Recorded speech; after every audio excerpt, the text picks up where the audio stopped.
काली नजर। माँ, माँ। अरे क्या माँ माँ कर रहा है? बकरी का बच्चा है क्या? अरे माँ, मजाक छोड़ो। मुझे फाइनली वो मेन चौराहे वाली दुकान मिल गई है। अब देखना, आपका बेटा दुगनी स्पीड से पैसा कमाएगा। उफ़, ये क्या? मेरी ऑनलाइन मेकअप क्लास चल रही है। इतनी जोर से क्यों बोल रहे हो आप दोनों? अरे मेरी धर्म पत्नी जी, मेकअप क्लास बाद में करना। वो चौराहे वाली दुकान मिल गई है हमको। अरे वाह! रुको, मैं अपनी माँ को फोन लगाकर बता देती हूँ। अरे मैं भी अपने रिश्तेदारों को बता देती हूँ। कितनी खुशी की बात है। हाँ हाँ, मैं भी अपने दोस्तों को बता देता हूँ। 1 हफ्ते बाद रजिस्ट्री है। बस, घर में खुशी का मौका था। उन तीनों ने अपने अपने फोन उठाए और लोगों में बात फैलाना शुरू कर दिया। और रही सही कसर श्वेता बहू ने अपने पड़ोस में सबको बताकर कर दी। अरे वर्मा आंटी, अब हम भी जल्दी कार ले लेंगे। घर का रेनोवेशन होगा और ठाट से रहेंगे हम भी। अरे, ऐसा क्या हुआ?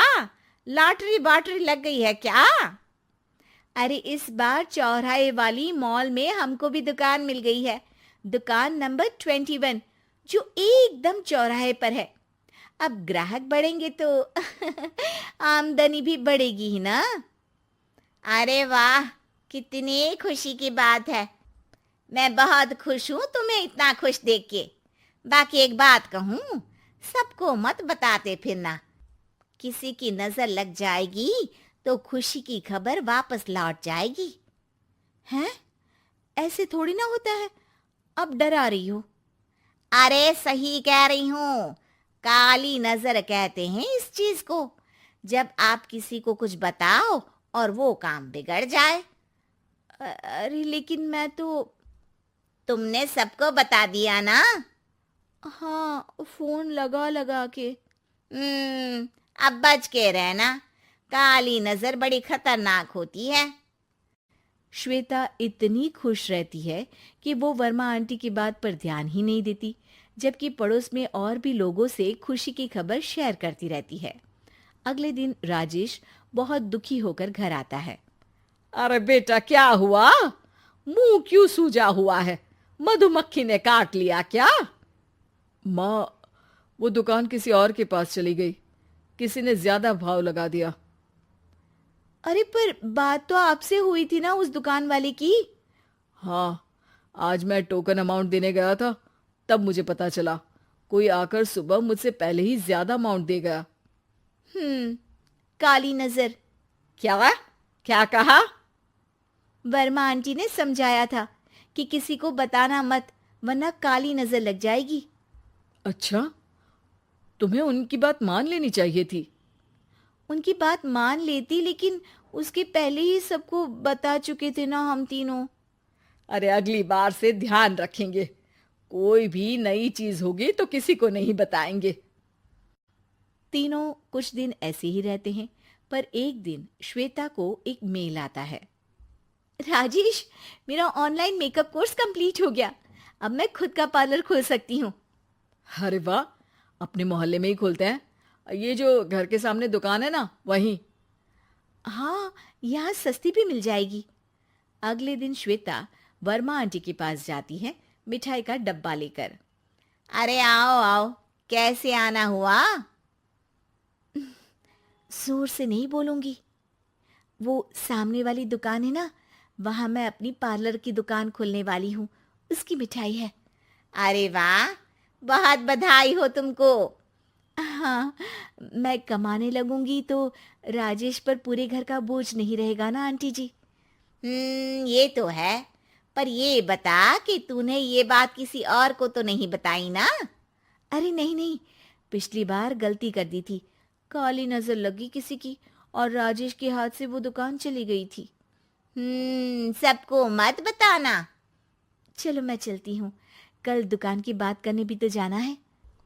अगले दिन श्वेता दुकान के लिए मालिक से बात करने जाती है। अरे लेकिन दुकान तो हम कल रात को ही किसी को दे चुके हैं। कल ही? हाँ, कल ही। 2 दिन बाद कोई यहाँ पार्लर भी खोल लेगा। अब कहीं और दुकान देख लीजिए। अरे पर हमको भी तो पार्लर ही खोलना था। भाई एक ही दुकान है, आधी आधी तो नहीं दे सकता ना मैं। राजेश और श्वेता घर पर हताश होकर आ जाते हैं। इस बार तो किसी को बताया भी नहीं था, अब किसकी काली नजर लग सकती है। सुनो, तुमने माँ को बताया था क्या? अरे कैसी बात कर रही हो, माँ की नजर थोड़ी ना लगेगी। पक्का तुमने किसी को नहीं बताया था ना? सिर्फ वर्मा आंटी को बताया था, उन्होंने ही मुझे किसी को नहीं बताने को कहा। अरे यार तुम भी सही हो, मेरी माँ को नहीं बताने को कह रही हो, पर वर्मा आंटी को बताना तुम्हें जरूरी लगा। अरे वर्मा आंटी ने ही तो काली नजर के बारे में बताया था ना, वो हमेशा हमारा भला ही तो चाहती हैं। मेरी माँ भी हमारा भला ही चाहती है। अरे पर चिल्ला क्यों रहे हो? बात नहीं कर सकते क्या आराम से? नहीं आता वो आराम से बात करना, और करना भी नहीं चाहता हूं मैं। दुकान जाने का दुख गुस्से में बदल गया था और राजेश और श्वेता में बात बंद हो गई थी। 2 दिन बाद मोहल्ले में पार्लर का इनॉग्रेशन हुआ, जिसमें मोहल्ले के सभी लोगों को बुलाया गया, पर श्वेता, राजेश और माँ नहीं जाते। माँ अंदर आ जाओ, क्या देख रही हो? अरे नया पार्लर देख रही हूं अपने आंगन से। देखो, माँ को दूसरे का सुख देखने में कितना मजा आ रहा है, मेरा दुख नहीं दिख रहा इन्हें।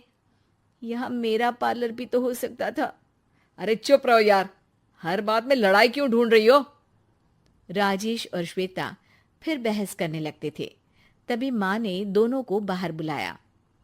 अरे जरा देखो तो दुकान चलाने वाले का बोर्ड पर नाम क्या लिखा है? श्रुति वर्मा। गाड़ी निकाले बेटा, हमें कहीं जाना है।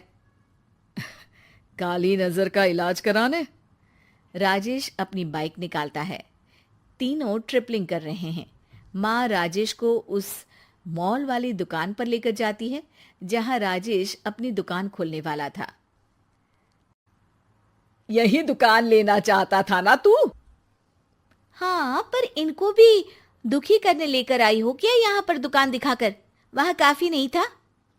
अरे श्वेता थोड़ा सब्र रख, अभी पता चलेगा कि हम यहाँ क्यों आए हैं। बता, इस दुकान चलाने वाले का नाम क्या है? अनुपम वर्मा। कुछ समझ में आया? वो दुकान वाली श्रुति वर्मा, ये दुकान वाला अनुपम वर्मा, और हमारे पड़ोस में हमने उस दुकानों के बारे में बताया किसको था? अब वर्मा आंटी को। मतलब वर्मा आंटी ही हमारा काम बिगाड़ रही है? नहीं नहीं, ऐसा नहीं हो सकता, ये बस इत्तेफाक है।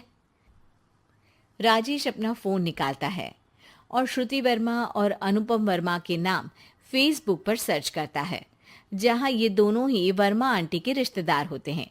श्वेता को समझ में आ जाता है कि वर्मा आंटी की ही नजर काली नजर है। अब क्या करना है? कोई भी खुशी की खबर हो तो काली नजर से बचना है, यानी वर्मा आंटी से बचना है। अरे पर मुझे ये समझ में नहीं आया कि वो हमारे साथ ऐसा क्यों करेंगी। अरे बेटा, एक सीख है, दूर के आदमी को आपकी तरक्की से कम परेशानी होगी, पड़ोसी को ज्यादा। दोनों माँ की बात में हामी भरते हैं और अगला काम चुपचाप करने की कसम खाते हैं, ताकि आगे से वर्मा आंटी कोई काम ना बिगाड़ सके।